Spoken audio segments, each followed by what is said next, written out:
ఒక రైతు ఎంపీగా కావడం ఇది శాశ్వతమే కదా. ఒక్క మార్గం పోర్ట్. ఆ పోర్టు కోసం 525 రోజులు రిలే నిరాహార దీక్ష చేసిన ఘనత మచిలీపట్నం వాసులు. ఇక చట్టసభకు వస్తే సౌత్ వాళ్ళను నార్త్ వాళ్ళు తక్కువ చూపు చూస్తారట, ఇది నిజమేనా? నా కోసం రాష్ట్ర ప్రజలంతా కూడా కన్నీరు పెట్టారు. మచిలీపట్నం ఎంపీగా 2 దఫాలు ఉన్నారు. ఏం చేయగలిగారు, ఏం చేయలేకపోయారంటే ఏం చెప్పగలుగుతారు? వాళ్ళు స్థానికులు ఢిల్లీలో, మేము స్థానికులం కాదు. 5 సంవత్సరాలు కాదు, మీరు 10 సంవత్సరాలు ప్రత్యేక హోదా ఇవ్వాలని చెప్పానండి. ఇవాళ మహిళా సాధికారత అంటే డ్వాక్రా సంఘాలు పెట్టింది ఎవరండి? 2019లో టీడీపీ 23 సీట్లకే పరిమితం కావడం ఏంటి అసలు? ఇక్కడ 200 రూపాయల పెన్షన్ ని 2000 చేసింది ఎవరండి? నారా చంద్రబాబు నాయుడు గారు. టీడీపీ ఏం చేయగలిగిందంటే ఏం చెప్తారు? నేను ఇందాక మొత్తం చదివాను, ఏం చేయలేదు కదా. సార్ నమస్కారం, బాగున్నారా? మీ వయసు ఎంత? 74, 50లో పుట్టాను. 7.5 దశాబ్దాలు అయినా యాక్టివ్గా ఉన్నారు. ఏంటి సీక్రెట్ ఏంటి అసలు? ఎక్సర్సైజ్ చేస్తాను. మీరు నేను పరిగెత్తితే మీరే ముందు పెట్టట్టున్నారు. ఎక్సర్సైజ్ చేస్తాను. చిన్నప్పటి నుంచి నాకు ఎక్సర్సైజ్ అలవాటు. ఎక్సర్సైజ్తో ఆరోగ్యం బాగుంటుంది, డెఫినెట్గా యాక్టివ్గా ఉండొచ్చు. అలా ఉండటానికి కారణం ఎక్సర్సైజ్. మీకేమైనా వ్యాపారం ఉన్నాయా? నేను రైతుని, వ్యవసాయాలు. ఓకే, నాకు వ్యాపారాలు ఏమి లేవు, వ్యవసాయం. ఒక రైతు ఎంపీగా కావడం అంటే ఇది శాశ్వతమే కదా. అరుదైన సంఘటన. నేను వ్యవసాయదారుడిగా ఉండి పొలం గట్టుమించి పార్లమెంట్ హౌస్లోకి వెళ్ళి ఫస్ట్ ఎలక్షన్ డైరెక్ట్గా పార్లమెంట్ ఎలక్షన్గా నుంచున్నాను. ఏంటి అసలు మీలో ఉన్నటువంటి ఐక్యత గల కారణం ఏందనుకో? ఒక ఎంపీగా కావడం, ఒక సాధారణ రైతు. చిన్నప్పటి నుంచి నాయకత్వం ఉంది మాకు. మా కుటుంబాలకు పదవులు లేకపోయినా మా తండ్రి గారు ఒక నాయకుడు, మా తమ్ముడు గారు ఒక నాయకుడు, నేను ఒక నాయకుడిని. ఆధిపత్యమేనా ఇక్కడంతా? ఆధిపత్య పోరు కదా, అది సంపన్న కుటుంబమే కదా. బీసీలకి ఎస్సీలకి ఆర్గనైజేషన్లో ఉన్నాను నేను. వీరిద్దరు కూడా బీసీలు ఎస్సీలు ఆర్థికంగా రాజకీయంగా పైకి రావాలనేది మా పోరాటం. ప్రాధాన్యత పెరగాలనేది మా పోరాటం. అందరితో సమానంగా ఉండాలనేది మా పోరాటం. మేము గౌతు లచ్చన్న గారి శిష్యులుగా ముందు నుంచి ఆ పోరాటాల్లో ఉన్నాం. మేము ఫస్ట్ నుంచి కూడా కృషికారు లోక్ పార్టీ, మా తండ్రి గారు కమ్యూనిస్టు, ఆ తర్వాత కృషికారు లోక్ పార్టీ, స్వతంత్ర party, Lok Dal party, Janata party. మేమంతా కాంగ్రెస్ పార్టీ కాంగ్రెస్ పార్టీకి వ్యతిరేకంగా మేము ప్రతిపక్షంలోనే పోరాటం చేశాం. మా తండ్రి గారు ఎప్పుడు ఏ పదవి నిర్వహించలేదు, మా తమ్ముడు గారు కూడా ఏ పదవి నిర్వహించలేదు. నేను కూడా నాకు సుమారుగా 60 ఏళ్ళు వచ్చే వరకు నేను ఏ పదవికి పోటీ చేయలేదు. నేను డైరెక్ట్గా ఎంపీగా పోటీ చేశాను. ఇప్పుడు ఆర్టీసీకి మీకు అనుబంధం ఏంది అసలు? ఇక్కడ మచిలీపట్నం మజ్దూర్ యూనియన్, మా ఫాదర్ మజ్దూర్ యూనియన్ స్థాపకుల్లో ఆయన కూడా ఒకడు. ఆర్టీసీకి బెల్ కంపెనీకి కలిపి మజ్దూర్ యూనియన్ ఉండేది. ఆ మజ్దూర్ యూనియన్ వ్యవస్థాపకుల్లో మా తండ్రి గారు మాజీ మంత్రివర్యులు పేరుని కృష్ణమూర్తి గారు, వీరిద్దరు కూడా భాగస్వామ్యం ఉండేది. వాళ్ళిద్దరు. అసలు మీకున్ను ఆ సంస్థకు సంబంధం ఏంటి? మా తండ్రి గారు స్థాపించిన యూనియన్ కాబట్టి నేను ఆ యూనియన్ కి సపోర్ట్ గా ఉండేవాడిని. మజ్దూర్ యూనియన్ వాళ్ళు నన్ను అడిగారు, మీరు మా డిపోకి అధ్యక్షుడిగా ఉండమని. గౌరవ అధ్యక్షుడిగా నేను సుమారుగా 25 సంవత్సరాలు. ఏమైనా సమస్యలు పరిష్కారమని అనుకోవచ్చా? వాళ్ళవి చాలా పోరాటాలు చేశాం. మజ్దూర్ యూనియన్లో ఈ కార్మికుల సంక్షేమం కోసం, వాళ్ళ సమస్యల పరిష్కారం కోసం అనేక సార్లు మేము యాజమాన్యంతో రిప్రజెంటేషన్ చేసి చాలా వరకు మేము ఇప్పుడు కూడా యూనియన్ తరఫున పోరాడుతూ ఉండేవాళ్ళం. మచిలీపట్నం ఎంపీగా 2 దఫాలు ఉన్నారు. ఏం చేయగలిగారు, ఏం చేయలేకపోయారంటే ఏం చెప్పగలుగుతారు? మచిలీపట్నం నుంచి విజయవాడ వెళ్ళే నేషనల్ హైవే ఉంది, అది మా హయాంలో సాధించిందే. అంతకుముందు ప్రభుత్వాలు భూసేకరణ చేయలేకపోయింది. టెండర్లు పిలిచినా కూడా క్యాన్సిల్ చేసే పరిస్థితి వచ్చింది. మేము భూసేకరణ చేసి ఆ టెండర్లు పిలిపించి నా హయాంలో Machilipatnam to Vijayawada national highway అనుసంధానం చేయడం జరిగింది. మచిలీపట్నం రైల్వే స్టేషన్ చాలా పురాతనమైన రైల్వే స్టేషన్. దానికి మోడల్ రైల్వే స్టేషన్స్ కేంద్ర ప్రభుత్వం భారతదేశంలో కొన్ని స్టేషన్లు శాంక్షన్ చేస్తే మచిలీపట్నానికి ఆ మోడల్ రైల్వే స్టేషన్ తీసుకొచ్చి కొత్త రైల్వే స్టేషన్ నిర్మాణం చేశాం. Machilipatnam to Vijayawada single line track ఉండేది, ఒక రైలు వస్తే ఇంకో రైలు పక్కన ఆగాలి, సరాసరి వెళ్ళిపోతానికి వీలేదు. 2 చేశారు. దాన్ని డబులింగ్ అండ్ ఎలక్ట్రిఫికేషన్ చేశాం. దానివల్ల స్టేషన్లు అన్ని కూడా, ఈ దారిలో ఉన్న స్టేషన్లు కూడా అప్డేట్ అయింది. అన్ని పాత స్టేషన్లు పడగొట్టేసి కొత్త స్టేషన్లు కట్టారు. చాలా ప్లాట్ఫామ్స్ అన్ని కూడా అధునాతనంగా నిర్మించబడ్డాయి. ఈ 2. ఇంతేకాకుండా కత్తిపూడి నుంచి ఒంగోలుకి ఒక నేషనల్ హైవే 214లో మా ప్రాంతానికి అన్యాయం జరిగింది. కోస్తా తీరం వెళ్లాల్సిన రోడ్డు నాయకుల యొక్క నిర్లక్ష్యం వల్ల నరసాపురం నుంచి భీమవరం నుంచి గుడివాడ నుంచి పామర్రు వెళ్ళిపోయింది. అది కోస్తా తీరం వెళ్ళాల.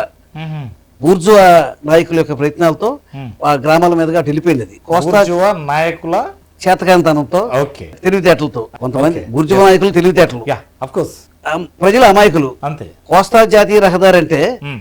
భీమవరంలో కోస్తా ఉందా, గుడివాడలో కోస్తా ఉందా, పామర్లో కోస్తా ఉందా? లేదు. బందర్లో ఉంది. Yeah. నరసాపురం తర్వాత బంటుమిల్లి, బంటుమిల్లి తర్వాత బందర్ తర్వాత అవినిగడ్డ తర్వాత రేపల్లి తర్వాత బాపట్ల తర్వాత ఒంగోలు, ఇలా వెళ్లాల్సిన కోస్తా జాతీయ రహదారి దారి తప్పిపోయింది. అప్పుడు దాని గురించి ఉద్యమం చేశాం. నేను ఒక పార్లమెంట్ సభ్యుడిగా కన్నా ఒక ఉద్యమకారుడిగా నేను సాధించింది చాలా ఎక్కువ. మచిలీపట్నం కత్తిపూడి నుంచి ఒంగోలుకి వెళ్ళే జాతీయ రహదారి కావాలి, కోస్తా జాతీయ రహదారి కావాలి అని చెప్పి నేను ఉద్యమం చేశాను. నాతో పాటు చాలా మంది ఉద్యమం చేశారు. అన్ని ప్రధాన రాజకీయ పార్టీలు కూడా పాల్గొన్నాయి. అప్పుడు చంద్రబాబు నాయుడు గారు ముఖ్యమంత్రి. ఆయన మా ఉద్యమాన్ని గుర్తించి మా కోరికల్ని, డిమాండ్స్ ని కూడా ఆయన పరిష్కారం చేశారు. ఇది ఎప్పుడు? ఇది 2003. 2003లో 1999లో ప్రభుత్వం వచ్చింది. 2004 ఎండింగ్ అయింది. 2003లో అప్పుడు వాజ్పేయి గారు ఉన్నారు. Yeah. చంద్రబాబు నాయుడు గారు వాజ్పేయి గారితో మాట్లాడి ఇక్కడ కోస్తా జాతీయ రహదారి ఉద్యమం చేస్తున్నారు, వాళ్ళ సమస్య రీజనబుల్ సమస్య, ఆ సమస్యను వెంటనే మనం పరిష్కారం చేయాలంటే మా కోస్తా జాతీయ రహదారి శాంక్షన్ చేసి మా ఉద్యమం కోరికలన్నీ కూడా తీర్చారు. పులిగడ్డ పెనుముడి బ్రిడ్జ్ ఉంది. పులిగడ్డ పెనుముడి బ్రిడ్జ్ అంతకుముందు రేపల్లి కృష్ణానది మీద గారు వంతెన లేదు ఇక్కడ. ఎవరు వెళ్ళాలన్నా కూడా ప్రకాశం బ్యారేజీ, విజయవాడ వెళ్ళి చుట్టూ తిరగాలి. ఇటు నుంచి వెళ్తానికి దారి లేదు, కాలినడక పడవ ప్రయాణం తప్ప. అలాంటిది కోస్తా జాతీయ రహదారి వల్ల ఇటువంటి బ్రిడ్జిలు అనేకం పడినాయి. అప్పుడు చంద్రబాబు నాయుడు గారు శాంక్షన్ చేశారు, వాజ్పేయి గారు ఇచ్చారు. సో అప్పుడైనా మీరు పార్టీ దృష్టిలో పడ్డారు? నేను 99లో పార్టీలో చేరాను. ఓకే. కానీ అంటే ఏది పార్టీ బీయింగ్ టీడీపీ అయినప్పటికీ మీరు ఈ యొక్క ఉద్యమం, మా పార్టీ అధికారంలో ఉంది, మా నాయకుడు ముఖ్యమంత్రిగా ఉన్నాడు, అయినా కూడా మా ప్రాంత సమస్యలే మాకు ముఖ్యం. ఆ రోజున కోస్తా జాతీయ రహదారి ఉద్యమం ఒకటే కాదు, మచిలీపట్నంలో పోర్టు కావాలి. మచిలీపట్నంలో పురాతనమైన పోర్టు, పురాతనమైన పోర్టు, బందర్ పోర్టు అంటే కొన్ని వందల వేల చరిత్ర కలిగినటువంటి పోర్టు. బ్రిటిషర్స్ యొక్క నౌకాయానం అంతా కూడా బందర్ నుంచి జరిగేది. ఆ తర్వాత పోర్టుని కంప్లీట్ గా నిర్వీర్యం చేసేసి కాకినాడ పోర్టుని అప్గ్రేడ్ చేశారు. మా మచిలీపట్నం పూర్తిగా నిర్లక్ష్యానికి గురి కాబడింది. మచిలీపట్నానికి ఏ రకమైన అవకాశాలు లేవు ఎదుగుదలకి, డెడ్ ఎండ్. దీని తర్వాత ఎవరి గ్రామాలు లేవు, సముద్రం తప్ప. ఈ ప్రాంతం అభివృద్ధి చెందాలి, పారిశ్రామికంగా అభివృద్ధి చెందాలి, ఉద్యోగ అవకాశాలు రావాలి, మా ఊరు కూడా బాగా మెరుగవ్వాలి అంటే ఒక్క మార్గం పోర్ట్. ఆ పోర్టు కోసం 525 రోజులు రిలే నిరాహార దీక్ష చేసిన ఘనత మచిలీపట్నం వాసుంది. నేను దానికి అధ్యక్షుడిగా ఉండేవాడిని. అఖిల పక్షానికి నేను అధ్యక్షుడిగా ఉండేవాడిని. నా కాంగ్రెస్ పార్టీ, కమ్యూనిస్ట్ పార్టీ అన్ని కూడా నా వెనకాల ఉండి నేను నాయకత్వం వహించి పోర్టు ఉద్యమం చేసి పోర్టును సాధించాం. ఇవాళ మచిలీపట్నంలో పోర్టు నిర్మాణం జరుగుతుందంటే అది ఉద్యమ ఫలితం. ఆ ఉద్యమానికి నాయకత్వం వెనకాల అందరూ కూడా నన్ను గౌరవించారు. మీ పాత్ర ఉంది. ఉద్యమం ప్రారంభించింది నేనే, తర్వాత అందరూ భాగస్వాములు అయ్యారు. ఎవరైనా ఒక వ్యక్తిలో స్టార్ట్ అవుతుంది పోరాటం. అలాగే కోస్తా జాతీయ రహదారి, ఈ రెండు కూడా మా హయాంలో నేను పార్లమెంట్ మెంబర్ గా ఉండగా, మరి అంతకు ముందు కానీ పోరాట ఫలితమే ఈ రెండు కూడా సాధించాం. ఇది కాకుండా రేపల్లె కోస్తా జాతీయ రహదారి లాగా కోస్టల్ రైల్వే క్యారిడర్ మచిలీపట్నం వరకు, విశాఖపట్నం నుంచి కలెక్టర్ నుంచి మచిలీపట్నం వరకు రైలుకి మార్గం ఉంది, సముద్ర తీరమట. ఇదే మార్గాన్ని కనుక రేపల్లికి లింక్ చేస్తే బాపట్ల ఆటోమేటిక్ గా ఈ కాస్తి కనెక్షన్ ఒక లింక్ కనుక కలిపితే ఇక్కడ నుంచి మనకి మద్రాసు గానీ బెంగళూరు గానీ ఎటైనా సరే వెళ్ళిపోవచ్చు. అది కూడా మా ప్రపోజల్ ఉంది. దాన్ని ఇన్వెస్టిగేషన్ చేయించాను, అది ఇన్వెస్టిగేషన్ దశలో ఉంది. ఫీజిబిలిటీ రిపోర్ట్ ఉంది, డిపిఆర్ తయారు చేస్తుంది. కేంద్ర ప్రభుత్వం తీసుకునే నిర్ణయాలు, చట్టాలలో మీరు భాగస్వామి అవుతారు. ప్రజలకు కొన్ని స్కీమ్స్ వెసులుబాట్లు ఉంటాయి.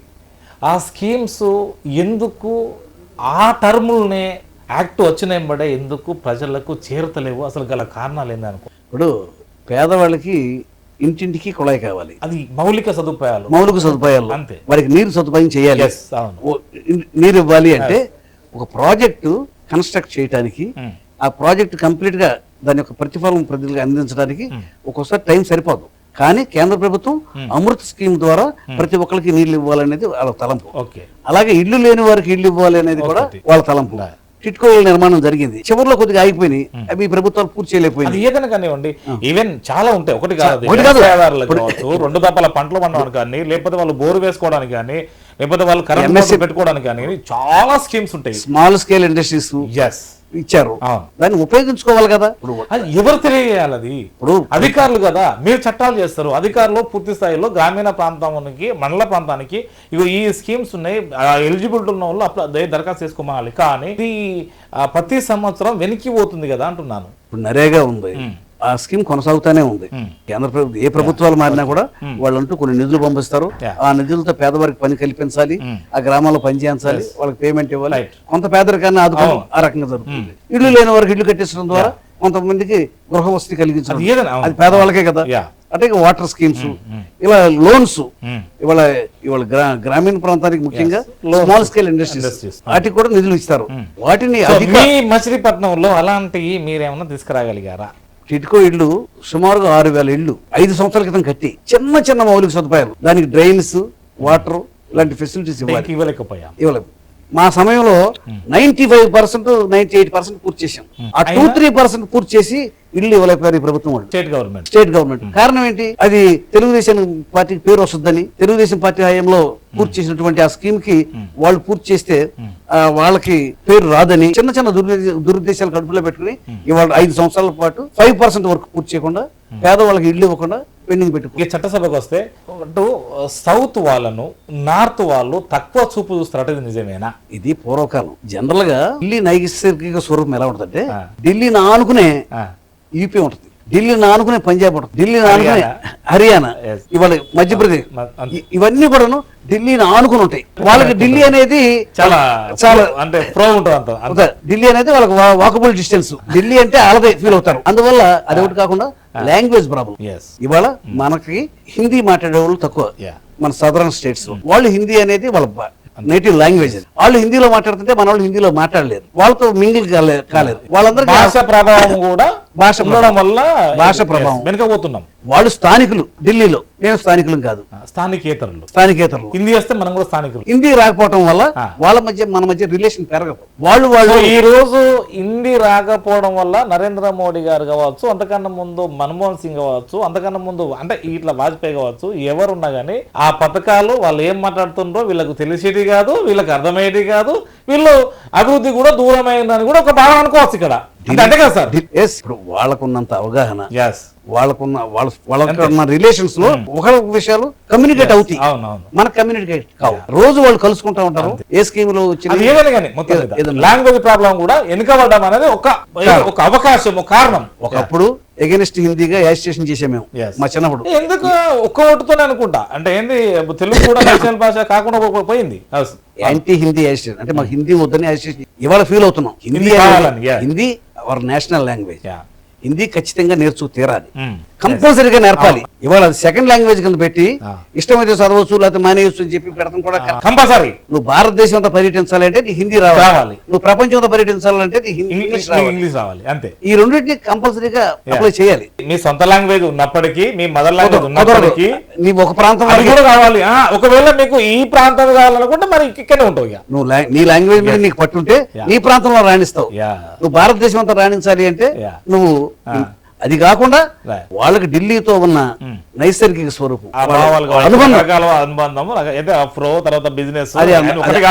అది అందరికి రాదు. వాళ్ళకి కొద్దిగా వాళ్ళు ఓన్ చేసుకుంటారు, మనం గెస్టులుగా ఉంటాం, వాళ్ళు సొంత మనుషులుగా ఉంటారు. ఓకే, సో మీకు కొన్ని ప్రత్యేకమైనటువంటి ప్యానల్ స్పీకర్ గా ఉన్నారు, తర్వాత పెట్రోలియం సహజ వాయువు కమిటీ సభ్యులుగా ఉన్నారు. అంటే మీ అంటే ఆ విధులు అంటే ఏంటి, అసలు మీరు ఏం నిర్వహించేవారు? ఇప్పుడు కమిటీ పర్యటించి ఆ కమిటీ ఆ పెట్రోలియం శాఖలో గానీ లేకపోతే R&B లో గానీ ఏమేమి సదుపాయాలు కలగజేస్తే ఆ సంస్థ మరింత మెరుగ్గా ఉండి ప్రజలకు అందుబాటులోకి వెళ్తుంది అనే దాని మీద మేము అధ్యయనం చేసి డిబేట్ చేస్తారు, రిపోర్ట్ ఇస్తాం. ఆ రిపోర్ట్ ఆమోదించాల్సింది మంత్రిత్వ శాఖ, పార్లమెంట్. ఇది కమిటీ రిపోర్ట్స్. కమిటీలో మేమేమి సిఫార్సు చేయగలం, ఒక మెంబర్ మీరు సిఫార్సు చేయగలం.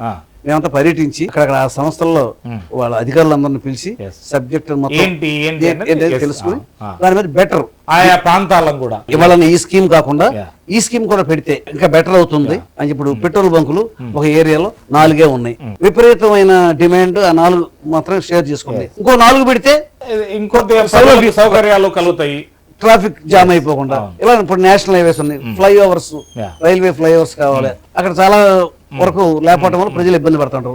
ఆ రైల్వే ఫ్లైఓవర్స్ కడతాం అనేది అవసరం అని ఇలాంటివన్నీ సిఫార్సు చేస్తాం. అలాంటి కమిటీల్లో మీరు ఉన్నారు కదా, ఏమన్నా అది ప్రభుత్వం ఆమోదించిందా, ఏమన్నా ఇంప్లిమెంట్ చేసింది అనుకోవచ్చా? ఇప్పుడు కమిటీలో చాలా మంది సభ్యులు ఉంటారు. 5 ఏళ్లలో చాలా సమావేశాలు జరుగుతాయి, చాలా సిఫార్సులు చేస్తూ ఉంటాం. అందులో కొన్ని మాత్రమే, ఎందుకంటే మేము సిఫార్సు చేయటమే ఉంది. అంతే. ఈ 1,00,000 కోట్ల రూపాయలు దీన్ని ఖర్చు పెట్టమంటాం. ప్రభుత్వం దగ్గర అంత డబ్బు ఉండాలి కదా. ఎదురుగాలి ఉన్నప్పటికీ కూడా మీరు మచిలీపట్నంలో ఏ విధంగా 2009లో మీరు గెలవడం అంటే సాధ్యమైంది మీకు? అంటే ఎదురుగాలే కదా ఆ గెలుపు అనేది ఇది నిజమైన గెలుపు. ఎందుకో డబ్బు లేనివాడిని, నేను ఆర్థికంగా డబ్బు గలవాడిని లేదా? లేదు. చాలా మందితో పోల్చుకుంటే ఇవాళ రోజున నేను చాలా చిన్నవాడిని. ఓకే. ఇప్పుడు నా మీద నిలబడ్డ అభ్యర్థి బాడిగ రామకృష్ణ. ఆయన టాటా కంపెనీలో is one of the director. Vijayawada bench circle అంటారు. బెంచ్ సర్కిల్ అంటేనే బాడిగ రామకృష్ణ గారు. ఆయన మీద నేను పోటీ. ఆయన అప్పటికే ఎంపీ. ఆయన ఒకసారి ఎంపీ చేసినాడు. బాడిగ రామకృష్ణ మీద నేను నుంచుంటాం అంటే సాహసోపేతమే. ఆర్థికంగా నేను బలవంతుడు కాదు. చంద్రబాబు నాయుడు గారు నన్ను నా వెనకాల ఫాలోయింగ్, నాకు బీసీ ఎస్సీల యొక్క ఫాలోయింగ్ ఎక్కువగా ఉంది. అందుకే తీసుకున్నారు. నేను బీసీ ఎస్సీలకి రాజ్యాధికారం కావాలని పోరాడినోడిని. మీరు బీసీ ఎస్సీ ఎస్టీ మైనారిటీస్ సంఘం నాది. ఆ సంఘం తరఫున వీళ్ళకి రాజకీయంగా ప్రాధాన్యత కావాలి అని అంటారు. ఇలా ఆర్థికంగా అని మేము పోరాటం చేసాం. చాలా కాలంగా కలిసి పోరాటం చేయటం వల్ల వాళ్ళంతా కూడా నాతో ఉన్నారు. వాడు నాకు సీట్ వచ్చినప్పుడు వాళ్ళకి వచ్చినట్టుగా ఫీల్ అయ్యారు. కాబట్టి మీకు గెలుపు అనేది నాకు సులభమైంది. అంత సులభమైంది. 2014 మరి నేను చేసిన పోరాటాలు, ప్రత్యేక ఆంధ్ర ఉద్యమం, అక్కడ రాష్ట్ర విభజన జరుగుతుంటే నేను పార్లమెంట్ లో చాలా తీవ్రంగా పోరాటం చేశాను. ఏది మన ఆంధ్ర కావాలనే ఆంధ్రప్రదేశ్ ని సేవ్ ఆంధ్రప్రదేశ్ అనే స్లోగన్. రాష్ట్రాన్ని విభజించొద్దు, మా రాష్ట్రానికి అన్యాయం చేయొద్దు, ఒకవేళ చేసినా గానీ ఏమన్నా స్కీమ్స్ చేయడానికి వీల్లేదు అనేది మా స్లోగన్. ఫస్ట్ అసలు చేయడానికి వీల్లేదు, రాష్ట్ర విభజన చేయడానికి వీల్లేదు. ఏ సిఫార్సు కూడా మీరు ఆమోదించొద్దు. మేము రాష్ట్ర విభజన కోరుకోవట్లేదు. ఇది పిప్పర్ స్ప్రే సార్. అప్పుడు నేను ఉన్నారా? పిప్పర్ స్ప్రే ఏంది అసలు? లగడపాటి కొట్టడం ఏంది? పున్నం ప్రభాకర్ ఏది అందులో బలిగా అంటే రకరకాలు ఉన్నాయి కదా, ఒక్కొక్కటి కాదు కదా ఇక్కడ. ఇది అసలు ఆ రోజు ఏం జరిగింది చెప్పండి. మీకు ఆ రోజుదే కాదు, అంత క్రితం స్టోరీ కూడా చెప్తాను. చెప్పండి. నేను పెప్పర్ స్ప్రే జరగటానికి ఒక 4-5 రోజుల ముందు నేను బెదవాడలో మెడికల్ టెస్ట్ చేయించుకున్నాను డాక్టర్ రమేష్ గారి దగ్గర. ఆయన అర్జెంట్ గా మీకు ఓపెన్ హార్ట్ సర్జరీ చేయాలి, చాలా డేంజరస్ పొజిషన్ లో ఉన్నారని చెప్పి టెస్ట్ చేసి చెప్పాడు. నేను కేర్ హాస్పిటల్కి వెళ్ళా, సోమరాజు గారి దగ్గర. ఆయన దగ్గర ఏం చేయించుకున్నా. ఆయన ఇమ్మీడియట్ గా మీరు ఆపరేషన్ చేయించుకోవాలి నేనేమన్నానంటే, హైదరాబాద్ లో ఢిల్లీలో రాష్ట్ర విభజన బిల్లు జరుగుతూ ఉంది, విభజన బిల్ ప్రవేశపెట్టాలని చూస్తున్నారు, బిల్లు ప్రవేశపెట్టాలని చూస్తున్నారు. ఆ సమయంలో నేను ఉండాలి. కారణం ఏంటంటే మేము గెలిచిందే 6 మెంబర్స్, 2 తెలంగాణ, 4 ఆంధ్ర టీంకి నేను లీడర్ని, పార్లమెంటరీ పార్టీ లీడర్ని. నేను ఖచ్చితంగా ఉండాలి, ఆ బిల్లుని వ్యతిరేకించాలి, బిల్లు ప్రవేశపెట్టకుండా చూసుకోవాలి అని చెప్పి డాక్టర్ గారి దగ్గర పర్మిషన్ తీసుకుని ఆయన పక్కన తాత్కాలిక వెసులుబాటుకు రకరకాలు. నేను ఇంత గొడవ జరుగుతుంది ఎక్స్పెక్ట్ చేయలేదు. వెళ్ళి ప్రొటెస్ట్ చేయాలనేది నేను లోపలికి వెళ్ళగానే బిల్లు ప్రవేశపెట్టేశారు. బిల్లు ప్రవేశపెట్టేటప్పటికి ఈ పొన్నం ప్రభాకర్ గాని లగడపాటి రాజగోపాల్ మేమంతా ప్రత్యేక ఆంధ్ర వద్దు, రాష్ట్రాన్ని విడగొట్టొద్దు అని మేము పోరాటం చేసే వాళ్ళందరం కలిపి వెళ్ళి ప్రొటెస్ట్ చేస్తాం. లాబీలోకి వెళ్ళాం. వాళ్ళు అదే సమయానికి బిల్లు ప్రవేశపెట్టారు. అదే సమయానికి వీళ్ళు పెప్పర్స్ కొట్టారు. కొట్టేటప్పుడు చాలా మంది లోపల ఉండలేని పరిస్థితి వచ్చి సభ వాయిదా వేశారు. బయటకు వచ్చేసిన తర్వాత ఒక టోర్స్ గ్యాప్ ఇచ్చిన తర్వాత మళ్ళీ కంటిన్యూ ఆ సభలో బిల్లు ప్రవేశపెట్టారు. నేను ఆ బిల్లుని చించేయడానికి, ప్రవేశపెట్టకుండా ఉండటానికి నేను పోడియం దగ్గరికి వెళ్ళాను. నాతో పాటు నా 4 కూడా వచ్చారు. 4 వస్తారు, కాంగ్రెస్ వాళ్ళు కూడా వస్తారు. ఎందుకంటే అప్పుడు మా అందరి కోరిక ఐక్యత ఉంది కదా, మా అందరి కోరిక. తెలంగాణలో ఐక్యత ఉన్నది, ఇటు ఇక్కడ ఐక్యత ఉన్నది. అంతే. వెళ్ళేటప్పటికి అక్కడ బీహార్ వాళ్ళు, యూపీ వాళ్ళు, కాంగ్రెస్ పార్టీ మనుషులు వాళ్ళంతా కూడా మమ్మల్ని అడ్డుకోవడానికి ప్రత్యేకంగా వాళ్ళు ఒక స్కీమ్ ప్రకారంగా వాళ్ళు వచ్చేసి దగ్గరికి వెళ్తే మమ్మల్ని తోసేసి, నన్ను తోస్తే నేను పడిపోయాను. నాకు వెంటనే కొలాప్స్ అయిపోయాను. నాకు హార్ట్ అటాక్ వచ్చేసింది. నాకు హార్ట్ ఫెయిల్ అయిపోయింది. అక్కడ అయిపోతే నేను స్పృహ పడిపోతే నన్ను విత్ ఇన్ 6 minutes నన్ను అక్కడ సీసీ కెమెరాలు ఆపేశారు. లోపల జరిగేది ఏమీ తీయకుండా మొత్తం డోర్లు వేసేశారు. ప్రపంచానికి తెలవకుండా బలవంతంగా బిల్లు ప్రవేశపెట్టారు. అడ్డుకున్న వాళ్ళు మమ్మల్ని కొట్టారు, దారుణంగా కొట్టారు. ఆ కొడతలో నాకు హార్ట్ అటాక్ వచ్చేసింది. నేను పడిపోయాను. నన్ను 6 minutes రామ్మనోహర్ లో తీసుకెళ్తే రామ్మనోహర్ హాస్పిటల్ చంద్రబాబు నాయుడు గారు లక్కీగా అక్కడే ఉన్నారు, ఢిల్లీలో ఉన్నారు. వీళ్ళంతా వచ్చి నన్ను హాస్పిటల్ నుంచి చేంజ్ చేశారు. మళ్ళీ అపోలోకి మార్చారు, అపోలో ఇంద్రప్రస్థకి. అక్కడ కూడా లాభం లేదని నన్ను ఎయిర్ లిఫ్ట్ ఫ్లైట్ లో బాంబే తీసుకెళ్లి బాంబేలో ఓపెన్ హార్ట్ సర్జరీ చేశారు డాక్టర్ల పర్యవేక్షణలో. ఆ పోరాటంలో నా కోసం రాష్ట్ర ప్రజలంతా కూడా కన్నీరు పెట్టారు, పూజలు చేశారు, నేను బతకాలని కోరుకున్నారు. నేను బతికి నాకు ఆపరేషన్ అయ్యే వరకు కూడా ప్రజలంతా కూడా నా గురించి తప్పించారు. ఎందుకంటే ఆంధ్రప్రదేశ్ విభజనను ఎదుర్కొని ప్రాణాల దాకా తెచ్చుకున్నారని చెప్పి సానుభూతి. అది కాకుండా అది అలా అందరి దయ వల్ల బతికి పట్టగట్టాను, బయటకు వచ్చాను. ఆ తర్వాత ఉత్తరాఖండ్ వరదలు వచ్చినాయి. ఉత్తరాఖండ్ వరదల్లో ప్రతి ఆంధ్రుణ్ణి రక్షించే వరకు, ఆంధ్రప్రదేశ్ తీసుకొచ్చే వరకు నేను ఇక్కడే ఉంటానని చెప్పి నేను ఉత్తరాఖండ్ లో ఉండిపోయాను 15 రోజులు ఉండి అక్కడ రక్షించబడ్డ వాళ్ళందరికీ ఫ్లైట్స్ ఏర్పాటు చేయటం, ఆంధ్ర పంపించేయటం, వాళ్ళ ఇళ్ళకి సుఖంగా చేరేలాక వాళ్ళకి ఫస్ట్ ఎయిడ్ ఇవ్వటం, వాళ్ళకు ముందు ఒక షెల్టర్ తీసుకుని షెల్టర్లో పెట్టడం, ఇలా ఆంధ్రప్రదేశ్కి ఇలాంటి అనేక పోరాటాలు చేయటం వల్ల ఈ 2014లో నాకు మంచి మెజార్టీ ఇచ్చారు. నేను ఫస్ట్ టైం గెలిచింది 13,000 ఓట్లు, రెండోసారి గెలిచింది నేను 88,000 మెజార్టీ గెలిచాను. బంపర్ మెజార్టీ వచ్చింది. ప్రత్యేక తెలంగాణ, ప్రత్యేక ఆంధ్ర అంటే మీన్స్ ఆంధ్ర తెలంగాణ నుంచి విడిపోయింది. ఇక్కడతోనే మీరు ఏదైతే పోరాటం చేశారో అది సక్సెస్ కాలేదు. రాష్ట్ర విభజన జరిగిపోయింది. ఆ తర్వాత మళ్ళీ ఏమైనా ప్రత్యేక ప్యాకేజ్ కొరకు ఏమైనా పోరాటాలు కావచ్చు, ఎందుకంటే ఇక్కడ మీకు ప్రభుత్వం వచ్చింది, పోరాటం వచ్చింది, ప్రభుత్వం మీదే ఉంది, ప్రభుత్వం మారిపోయింది. రాష్ట్ర విభజన చేసిన కాంగ్రెస్ పార్టీ ఓడిపోయింది, మొత్తం అసలు కనుమరుగైపోయింది. బీజేపీ అధికారులకు వచ్చింది. బీజేపీతో మేము మిత్రపక్షంగా ఉన్నాం. మాకు 2 మంత్రి పదవులు కూడా ఇచ్చారు. నేను ప్రొటెక్ట్ స్పీకర్ గా, ప్యానల్ స్పీకర్ గా కూడా ఉన్నాను. మేము అయినా కూడా మా పోరాటం ఆపల. మరి ఎందుకు ఈ అంటే ప్రత్యేక ప్యాకేజీ కావచ్చు, స్పెషల్ స్టేటస్ ఎందుకు తెలియకపోయారు అనుకోవచ్చు. ఇక్కడ ఇప్పుడు స్పెషల్ స్టేటస్ ఇవ్వడానికి ప్రత్యేకమైన అర్హతలు కావాలి. ఏమేమి కావాలి? ఇప్పుడు నేను ప్రత్యేక హోదా కోసం పోరాడుతూ ఇలా మాట్లాడటం కొంత ఇబ్బందికరం. చెప్పండి, పర్వాలేదు, ఓపెన్ గా చెప్పాలి. ఇప్పుడు అవసరం, ఇప్పుడు హ్యాండిక్యాప్డ్ కోటా ఇవ్వాలంటే అతను హ్యాండిక్యాప్ అయి ఉండాలి, అవయవ లోపం ఉండాలి, ఏదో ఒక లోపం అయితే ఉండాలి. అలాంటి లోపాలు ఉన్న చోట ప్రత్యేక హోదా ఇస్తారు. ఇక్కడ ఎలాంటి లోపం లేదా? ఆంధ్రకి ఎలాంటి లోపం లేదా? నాకు బాధాకరం ఏంటంటే స్పష్టంగా తెలిసిన మీడియా మనకు అర్హత ఉందా లేదా అని చెప్పలేంటి. అసలు మీ మీడియా ఎందుకు జనాన్ని మభ్య పెడతారు, మోసం చేస్తారు? ఈవెన్ పొలిటీషియన్స్ ఇప్పుడు ప్రత్యేక హోదా కావాలి అంటే పంట నీరు ఉండకూడదు, వ్యవసాయ భూములు ఉండకూడదు, నీకు రెవెన్యూ ఆదాయం ఉండకూడదు, పని చేసుకుంటే ఏ పని ఉండకూడదు అక్కడ. అప్పుడు ప్రత్యేక హోదా ఇస్తే ఒక ఇండస్ట్రీ పెడితే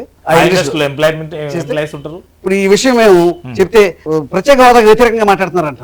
అంటే ఇక్కడ విభజన జరిగినప్పుడు శ్రీకృష్ణ కమిటీ ఇస్తే శ్రీకృష్ణ కమిటీ ఇచ్చినటువంటి రిపోర్ట్స్ రకరకాలు, ఇక్కడ ప్రత్యేక హోదా కూడా కల్పించవలసిన బాధ్యత ఉన్నదని కూడా రిపోర్ట్లు అఫ్ కోర్స్, కానీ ఆ రిపోర్ట్ ప్రకారమే కానీ కాదండి. ప్రత్యేక హోదా కావాలని అడుగుతారు. ఇప్పుడు ఇదే బీజేపీ వాళ్ళు అడిగారు పార్లమెంట్ లో, వాళ్ళ అధికారులు అన్నారు, వాళ్ళు ఎందుకెవరు 5 సంవత్సరాలు కాదు మీరు 10 సంవత్సరాలు ప్రత్యేక హోదా ఇవ్వాలని చెప్పానండి. అడుగుతారండి, చెప్పారు మమ్మల్ని సంతృప్తి పరచడం కోసం, కాంగ్రెస్ ఓట్లు దంచుకోవడం కొరకే కాంగ్రెస్ పార్టీ నిలదీసేటప్పుడు ప్రత్యేక హోదా అడిగారు. మీరు 5 కాదు 10 సంవత్సరాలు బాగా మాట్లాడారు కదా అన్నారు.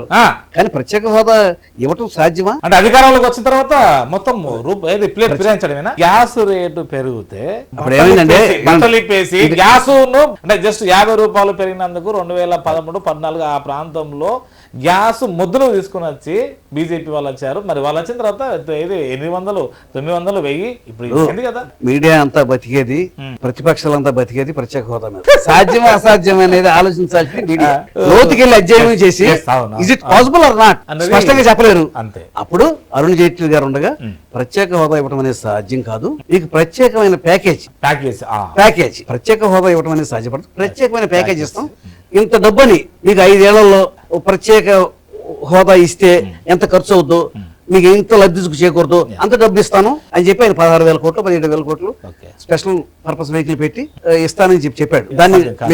దానికి ఏదో కారణాల వల్ల, సాంకేతిక కారణాల వల్ల అది అయిపోయింది. కానీ ఆ రోజుల్లోనే ఈ తర్జన జరిగింది. మచిలీపట్నం వద్దాము, మీ పరిధికి వద్దాము. మీ జిల్లా ఇన్ఛార్జ్ అంతేనా సార్? మీ పరిధిలో ఎన్ని నియోజకవర్గాలు ఉన్నాయి ప్రస్తుతం? ఎవరి పరిధిలోనైనా 7 నియోజకవర్గాలే ఉంటాయి. నేనది జిల్లాని పార్లమెంట్ జిల్లా ప్రకారమే ఇచ్చారు. ప్రతి జిల్లాని 2 జిల్లాలు చేశారు. మచిలీపట్నం పార్లమెంట్ ఒక జిల్లా, విజయవాడ పార్లమెంట్ ఒక జిల్లా. ప్రతి పార్లమెంట్ జిల్లాలోనూ 7 నియోజకవర్గాలు మాత్రమే ఉంటాయి. ఏపీకి వద్దాం సార్. ఇప్పుడు మన మచిలీపట్నానికి వద్దాం. జిల్లా అధ్యక్షులు, అదే ఒక జిల్లా అధ్యక్షులుగా మీరు చెప్పండి. ఇప్పుడు మీ మీద బాధ్యత చాలా ఉన్నది. 2019లో టీడీపీ 23 సీట్లకే పరిమితం కావడం ఏంటి అసలు? ఇక్కడ తెలుగుదేశం పార్టీ పైన జగన్మోహన్ రెడ్డి చేసిన దుష్ప్రచారం, ఇది కుల ప్రభావం ఎక్కువగా ఉంది, కులస్తులకు ఎక్కువగా లబ్ధి చేకూరుతుంది, మిగతా వాళ్ళకి లబ్ధి చేకూరట్లేదు అని చెప్పి మోసపూరితమైన దుష్ప్రచారం చేసి పార్టీలు అంటేనే మోసం చేస్తాయి కదా సార్. అది ఏ పార్టీ కానీ కాంగ్రెస్ ఇంకో పార్టీ. మేము అధికారం పార్టీ మీద బురద జమ్మడం చాలా తేలిక. మేము అధికారంలో ఉన్నాం, మా మీద దుష్ప్రచారం చేశాడు, ప్రజల్ని మోసపూరితమైన వాగ్దానాలు చేసి నిరుద్యోగ సమస్య తీరుస్తానన్నాడు, ఒక ఉద్యోగం ఇప్పించగలిగాడు, ఆర్థికంగా రాష్ట్రాన్ని బలోపేతం చేస్తా అన్నాడు, ఆర్థికంగా రాష్ట్రాన్ని అప్పులు చేశాడు. ఈ మోసపూరితమైనటువంటి వాళ్ళ మేనిఫెస్టోనే అనుకోవచ్చా? మేనిఫెస్టో వాగ్దానాలు 2014 మీ 52 పేజీల మేనిఫెస్టో, మీ పార్టీ మేనిఫెస్టో సార్ ఇది. స్వర్ణాంధ్రప్రదేశ్ నిర్మిద్దాం, వ్యవసాయం, నీటిపారుదల, విద్యుత్, మహిళా సాధికారత, యువత, ఉద్యోగం, ఉపాధి, సంక్షేమం, గృహ నిర్మాణ, వైద్య, విద్య, పారిశ్రామిక రంగం, మౌలిక వసతులు, శాంతి భద్రతలు, అవినీతి నిర్మూలన, ఆర్థిక సుపరిపాలన, ధరల నియంత్రణ, ఇవన్నీ మీది. 2 పేజీల మేనిఫెస్టో, నవరత్నాలు, రకరకాల. ఇంకొకటి కూడా చూపెడతాం, ఇది చాలా కీలకమైన కాన్స్టిట్యూషన్, రాజ్యాంగం. మనకు రాజ్యాంగబద్ధంగా పరిపాలన చేసి రాజ్యాంగంలో ఉన్నాయి ఏ క్లాస్ అయితే వెనుకున్నదో, ఏ క్లాస్ అయితే ఏమేమి కావాలి, అయినప్పటికీ ఆయా పార్టీలు వాళ్ళ మేనిఫెస్టో ప్రజల ఆకర్షితులు చేసుకోవడానికి, గెలవడానికి, సీటు కాపాడుకోవడానికి అదే రకరకాల మభ్యపెట్టు, ఇంకోటి చేస్తూ ఆ సీట్కి అయితే వస్తుంది. మన మేనిఫెస్టోని ఎందుకు ఇంప్లిమెంట్ చేయదు సార్? చేయాలా వద్దా?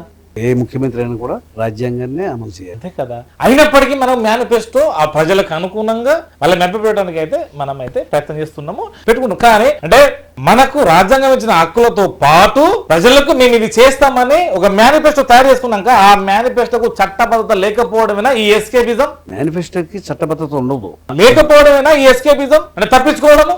అవును, ఆ రోజు మేము చెప్పాము, ఈ రోజు సాధ్యం కాదు, ఇదేంది? ఇప్పుడు దానికి చట్టబద్ధత లేదు కదా. మేనిఫెస్టో అనేది తాత్కాలికంగా ప్రజల్ని మభ్యపెడతానికో మోసం చేయడానికో అవకాశం. అది ఎవరైనా సమర్థుడైన నాయకుడైతే మేనిఫెస్టోని అమలు చేస్తాడు, అసమర్థుడు చేయలేడు. టీడీపీ ఏం చేయగలిగిందంటే ఏం చెప్తారు? నేను ఇందాక మొత్తం చదివాను, ఏం చేయలేదు కదా. ఏం చేయకూడదు. చంద్రబాబు నాయుడు గారు మొదటి ముఖ్యమంత్రి, ఆంధ్రప్రదేశ్ తర్వాత ముఖ్యమంత్రి. ఆయన పదవి ఎక్కగానే అప్పటికే 9 సంవత్సరాలు అనుభవం ఉన్నటువంటి ముఖ్యమంత్రి. పోలవరం నిర్మాణం చేయాలి అంటే మనకు 9 గ్రామాలు మన గ్రామాలు, మనకు అడ్డ మండలాలు. ఆ మండలాన్ని ఆంధ్రప్రదేశ్ లో విలీనం చేస్తే తప్ప పోలవరం నిర్మాణం మనం చేయలేం. ఆయన ప్రమాణ స్వీకారం కూడా చేయకుండా ఆ పోలవరం నిర్మాణం సజావుగా సాగాలంటే పోలవరం మీదే మన రాష్ట్రం ఆధారపడము.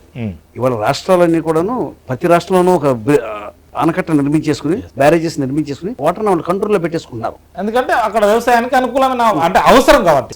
మహారాష్ట్రలో బాబ్లీ ఉంది, ఇక్కడ ఆల్మట్టి ఉంది.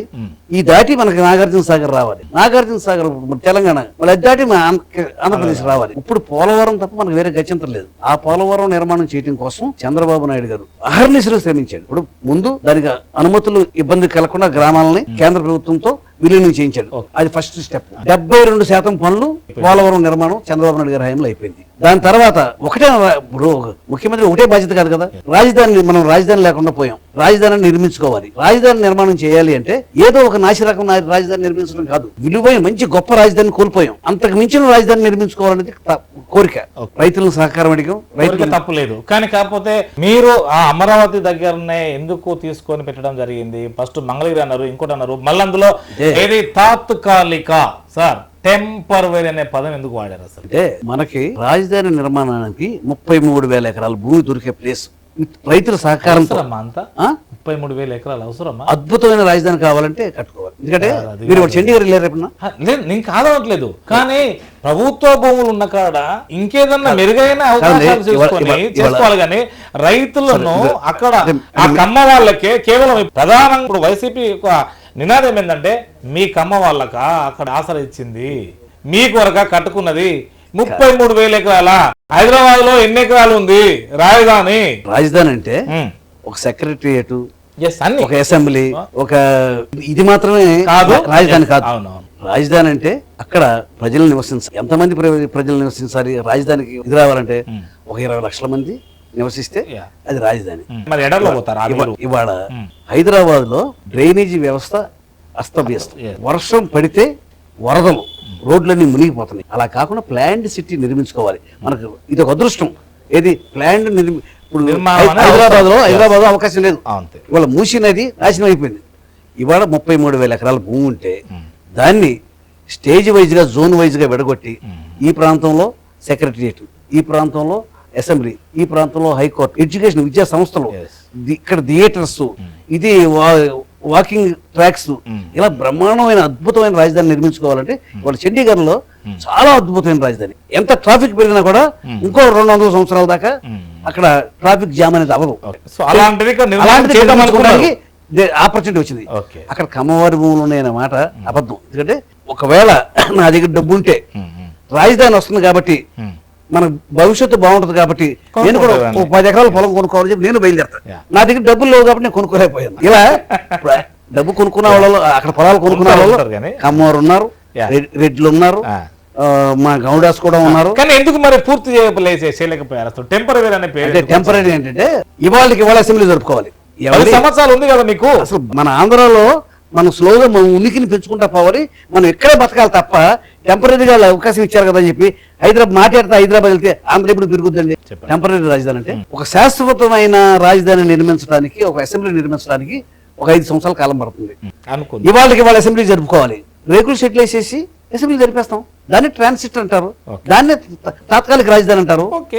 అంటే అంతకన్నా ముందు ఇక్కడ మద్రాసు నుంచి విడిపోయినప్పుడు కర్నూలులో డేరాలు వేసుకొని కూడా చేసిన సందర్భాలు లేవా మరి? ఆ రోజున దౌర్భాగ్య స్థితి, ఆ రోజున ఆర్థిక వనరులు లేవు, ఆ రోజున మన దగ్గర భూములు లేవు, వనరులు లేవు, పేద దేశం. ఇప్పుడు మన ప్రకాశం బ్యారేజ్ నిర్మాణానికి ప్రకాశం గారు ఇచ్చింది ఎంత? 100 కోట్లు. ఇవాళ 100 కోట్లు సరిపోదు. Yes, సరే. okay. ఆ రోజున ఓకే, అప్పటికప్పుడు ఏదో జరగాలనుకున్నారు. అక్కడ 10 సంవత్సరాలు ఉంది. ఇది కేవలము ఓటుకు నోటు కేసుల్లో చంద్రబాబు గారు ఇరుక్కపోయాడు, అందువల్లనే రాత్రి పారిపోయి ఆర్టీసీ బస్సులో వచ్చాడు అనేది ఒక ప్రధానమైన ఇది అంశం అవుతుంది. ఇది నిజమేనా? రాష్ట్రం విడిపోయిన తర్వాత మన రాష్ట్రాన్ని దగ్గరుండి పర్యవేక్షించాలి.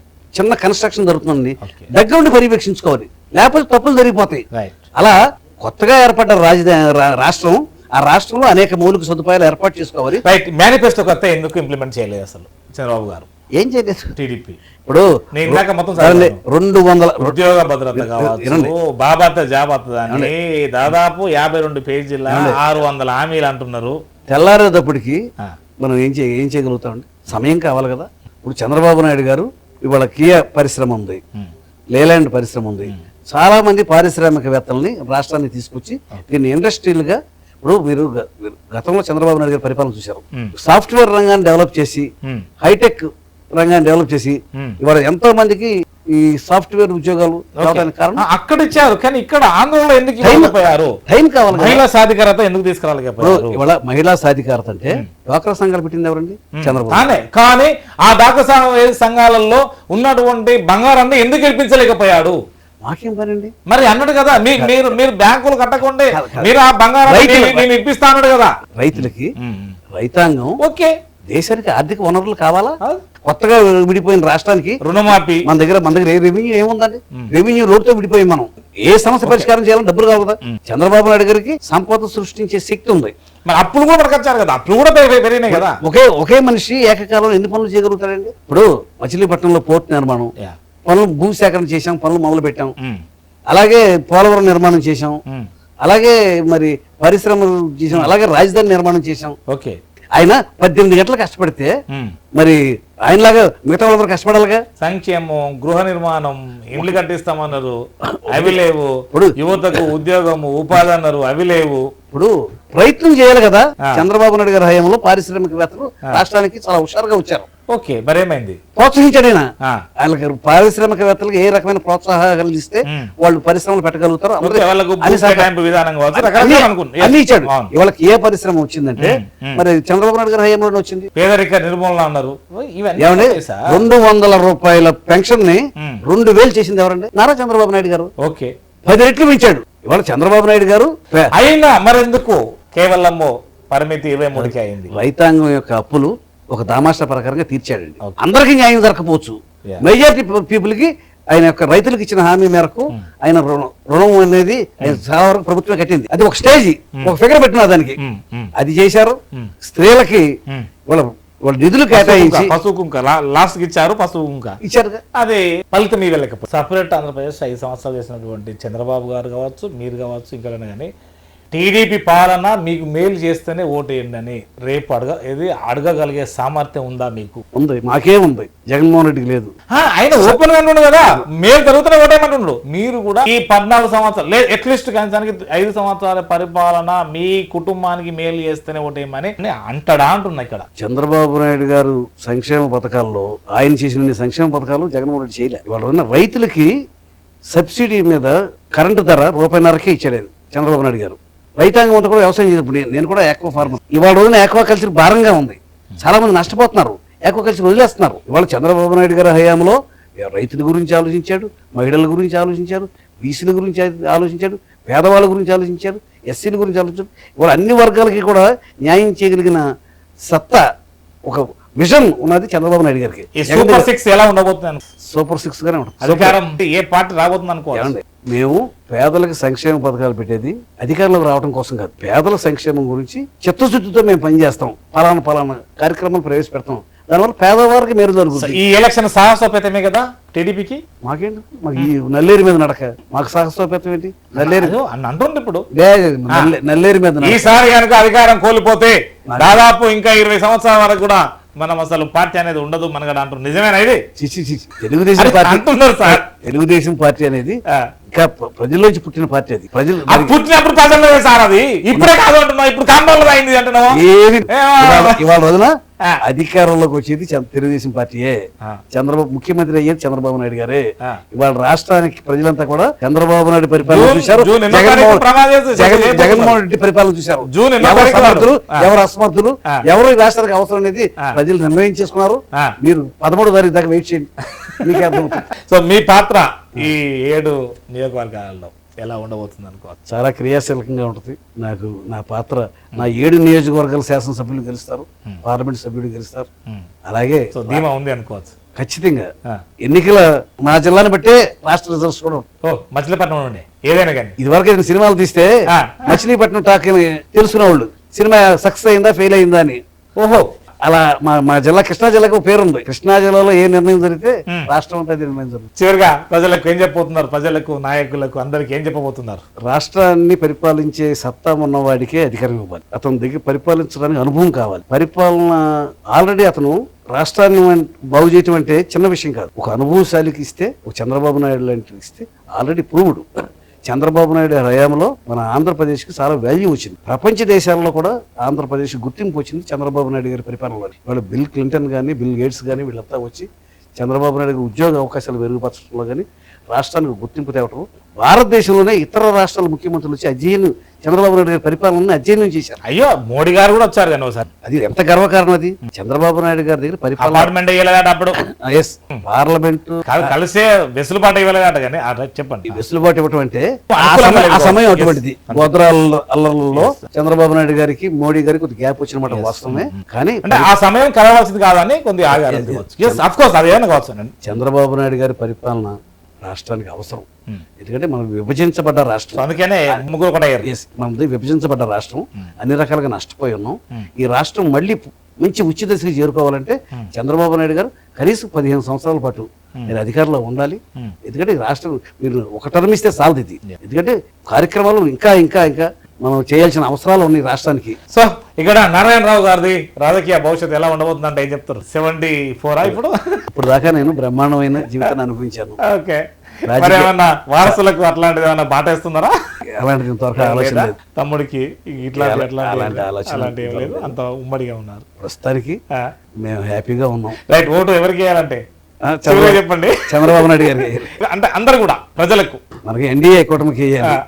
సో మీరు చూసారు కదా, మాక్సిమం అంటే నిష్పక్షపాతంగా మాత్రము ఎవరి పక్షాన కాకుండా అడిగానని మాత్రం నేనైతే సంతృప్తి పడుతున్నాను. ఒకవేళ బీకే అన్న అభ్యంతరం ఉంటే మీరు కామెంట్ రూపంలో కూడా తెలియవచ్చు. సరే, సార్ అయితే ఒక ధీమా వ్యక్తం చేశారు. సో ఇంత సుదీర్ఘ కాలంలో అంటే సార్ ఒక ఏం చేయగలిగారు ఇప్పటి వరకు, అటు టీడీపీ ఇటు వైసీపీ చేసింది ఏంటి, మీ ముందైతే పెట్టాము, నిర్ణయం మీదే. సార్ నమస్కారం.